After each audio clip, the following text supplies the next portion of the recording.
This is the next morning. I got like fucking goosebumps just thinking about it.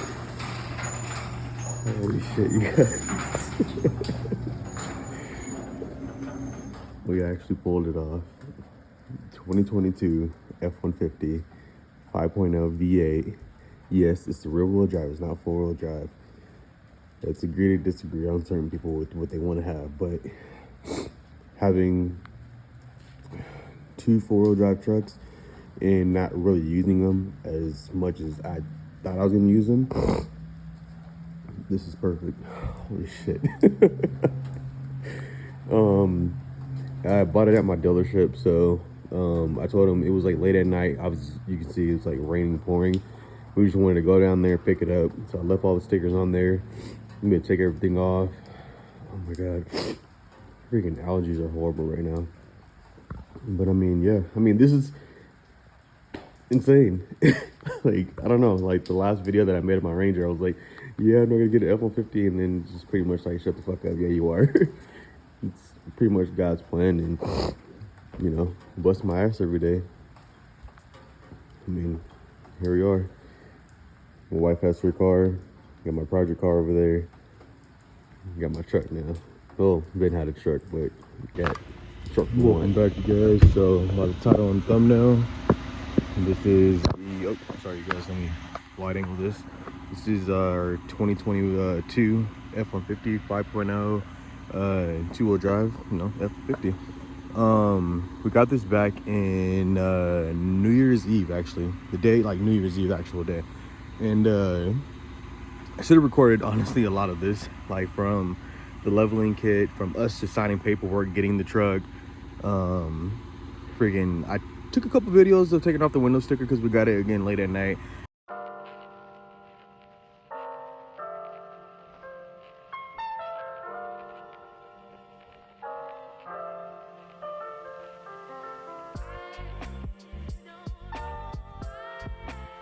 Kind of just wanted to hurry up and get out of there.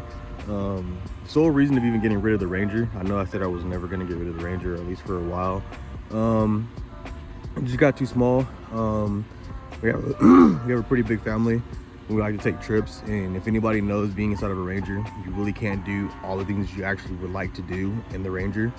I mean, if you want to go off-roading like we do here a lot, it's perfect. Fits into like all those tight nooks and crannies and stuff like that. You don't have to really worry about like your paint getting messed up because you can fit into smaller areas. I know I can't do it in this, but I can still go off-roading. I'm not going ham in this, but that was honestly the sole reason. The Ranger was a beautiful, awesome truck, but I mean, this full-size F-150, you can't knock it. And for the price that we got it at, it was perfect. I know a lot of dealerships are still doing markups on the F-150s. Really a lot of the vehicles, but primarily on the F-150s. Why they're doing it, I've been told multiple different stories, so I really don't want to go into like what the true reason is or what their reasons are, because everybody's reasons are always different. But the dealership that I went to, they weren't doing any markups, but I also work at the dealership, so they weren't doing any market adjustments. For employees, it was all pretty much MSRP straight out the door. Obviously you got to pay your tax, and title and things of that nature, but got this one for pretty much just still out the door. This is the last year of the space white metallic, which was the color that we wanted, and you can see obviously the flake. I'll throw up a couple pictures of how it actually looks. But if you've ever seen the color space white metallic in person, you know how beautiful that color is.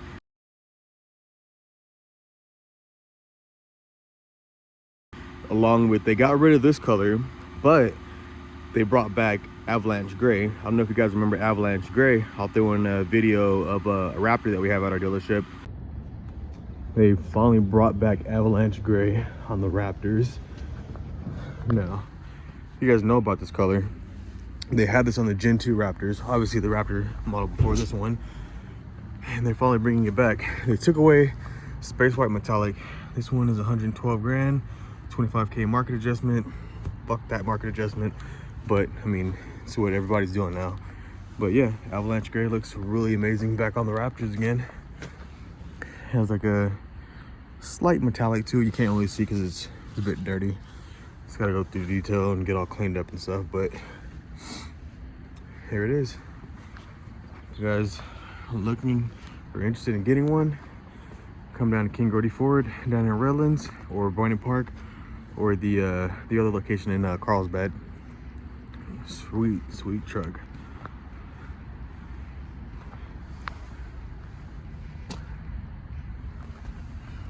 Very sweet. The dual sunroofs.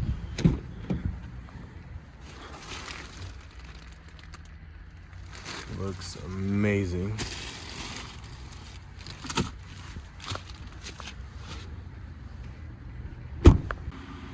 Of that one, and they also got rid of the lead foot gray, which sucks, but I mean, Ford knows what they're doing. They're gonna bring it back at a later time. I think the last era of the Avalanche Gray was on the Gen 2 Raptors.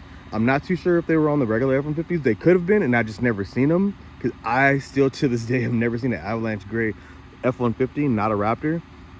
And they probably did, but I mean, you guys know they also come out with like badass colors like forest green, eruption green, I think the new colors, like, I can be completely off, azul, gray, tons of different colors that they come out with. And I mean, they're honestly, to me personally, they're killing it.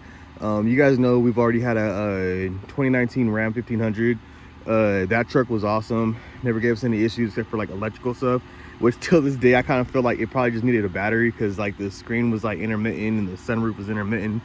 But I mean, coming down to having this, and we also have the Alpha Rex Nova series, I believe that they're black because the housing is black, obviously, headlights, which I will also throw in a video on me installing these as well. I also have partial videos of me installing the wheels as well, because I was trying to hurry up with these and not nick or curb, but no, yeah, I don't want to mess up the rims pretty much, because these you do have to do a reverse mount, which is pretty much, if you've ever seen somebody do regular wheels like at a tire shop, you see they put the rim down first. With this, you have to put the face down. So with it being black, you really don't want to mess up any of the actual like outer rim doing so. So you have to be very careful. And then we're also on Venom Power 33 12.5 20s. The rims themselves are TIS 54 or 544B with a 20/12 -44 offset. So that's what gives it that wider stance. And mind you, we are on a leveling kit. We are on a rough country 2.5-inch leveling kit. And the only way that we're truly clearing it at an 85% advantage right now is part of this was slightly nicked. You really can't tell until I'm up close and I'm showing you this. And then as well, this I have to beat back some more. It's mainly just this, and then obviously there's a harder plastic behind here, but you just got to hit some of this back and then possibly just trim some of this out right here. And other than that, you really can't even tell the difference. Oh, obviously crash bar cut on obviously both sides in order to clear the wheels. If you don't mind doing that, then you'll be good. Honestly, if you guys want to know more about the truck, see more about the truck, let me know. There will most definitely be a cold air intake, exhaust coming. I actually got this at work. It's dirty. Tried to wash it, but it is what it is. This came off of a 2009 F-150. If you guys wanted to know, yes, the configurations are still slightly the same. My adjustments are off, so never mind the slight adjustment that you really can't even notice as far as like it being on the bed. It's flush, no water's getting in. Back here, if you have that thin strip that goes underneath there, no water will get in either, and it's pretty much straight. The interior, I'll let you know right now, is filthy. I again just want to do the exterior for you guys, but yeah, got all this room now. My son, my wife, my niece, I mean, hell, if we wanted to stretch it, put somebody else in the middle, don't recommend it, just safety wise. Mother-in-law, everybody fits in here comfortably, like comfortably. That's the biggest thing, is comfortability. And obviously we have all this storage underneath as well, which is obviously, you would assume, filled with toys and snacks and stuff. But I have my room, I'm perfectly fine up here. It's butter. Like, I truly love how this is. Yes, we do have a cloth interior. If you've ever sit in these seats in the cloth interior, they feel amazing. Yes, you don't have the adjustments how you want to be able to lift it or lower it, so you are pretty much stuck at one height and one height only. That's a downer, but to me, I didn't care about that. My Ranger had the adjustments for lowering or lifting up the seats, but how it sits is comfortable for me. Now, if you have like problems with your legs and it doesn't fit you, then I mean, yes, you will have to go up a trim higher, which would be the XLT with the electronic seats.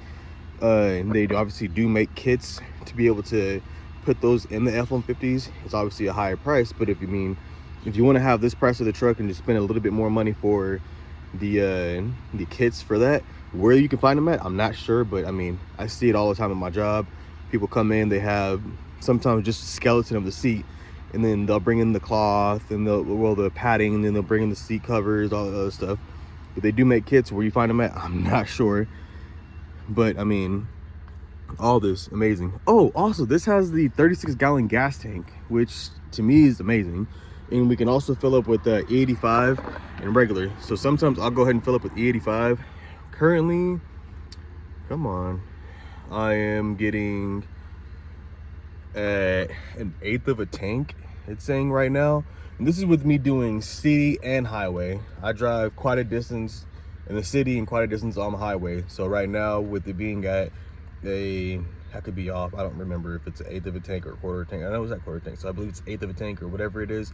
We're at about 400 miles till E.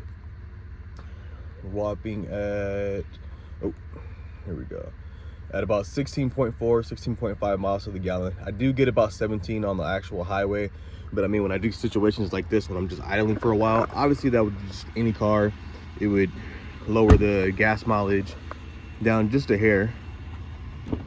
But again, also depending on how long you're idling and things of that nature.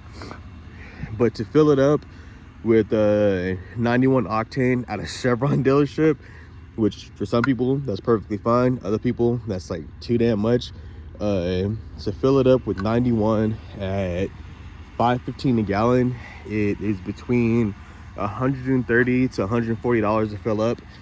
And for me, that will last me the entire week and even partial like Saturdays. But I never run it that low, so I'll sit here and see that it's at like half tank, because for me that'd be like, say I fill up on Sunday, don't drive, you know, Sunday night, go to work Monday all the way until about Wednesday, Thursday almost, and it's about quarter tank ish in a sense. And that is, to me, awesome, because again, it's not just me driving to work, it's also me driving inner cities and things of that nature. So with that, I just fill up at about quarter tank, and then it's about $85, if that. So I'm pretty much at, I guess you can say, roughly 300 to 400 depending on the gas stations that you're going to. If you're putting 91, if you're putting 89 or 87, or if you just want to run strictly E85, you can also do that. Does it affect the car? No, the car is tuned straight from factory to run E85. So it might supposedly lower your gas mileage down a little bit, but I mean, you have a truck, you have a 5.0 or a 3.5 or a 2.7 or a 3.3. In all these trucks, it's a truck. If you're driving it, you're working with it, it's, you know, your daily, your work meal, whatever the case is, gas is going to be gas. You're not going to go to the gas station and get pissed off at the gas station owner because gas prices are going up. You're going to pay the tab and you're going to go on about your day. So to be honest, I personally don't care about gas prices.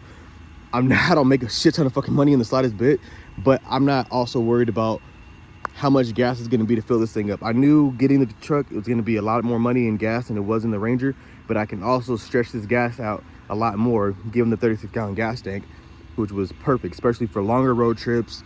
Again, for me, I drive a long distance every day, so for me, it was perfect. It was the better option. But with that being said, you guys let me know what you guys want to see. If you guys haven't, please Follow me down on my Instagram at _SebastiansDad94. I'll leave it somewhere in here, or definitely down below. I'll leave a link to all the rims and tires, the headlights, the functionalities of them, everything. I'll lay everything down for you guys. If you guys want to see more, again, just let me know, and I'll be more than gladly to sit here and show you guys what you guys want to see. With that being said, you guys stay blessed. Thank you guys again for staying tuned, staying, you know, tapped in. I greatly appreciate you guys. I know I haven't posted in quite a bit, but I mean, I'm not dead, I'm alive. If you guys follow me on Instagram, you guys will see everything that we do on a day-to-day basis. I know a lot of you guys don't want to do that. I mean, I opened up my profile now to not being private, so I know a lot of that probably would have like deterred you guys away from even following, which I completely understand. But yeah, with that being said, I really appreciate you guys, and yeah, welcome to a new journey. This will truthfully stay for a very, very long time. This isn't like, oh yeah, you're gonna keep it for a couple months and then get rid of it. No, this is staying for a very, very long time. And yeah, I want to thank you all. I mostly want to thank God, my wife, my mother-in-law, my son, my family. I love you guys to death. You guys are the most beautiful, amazing people in the world to me. And with that being said, you guys stay blessed. Peace.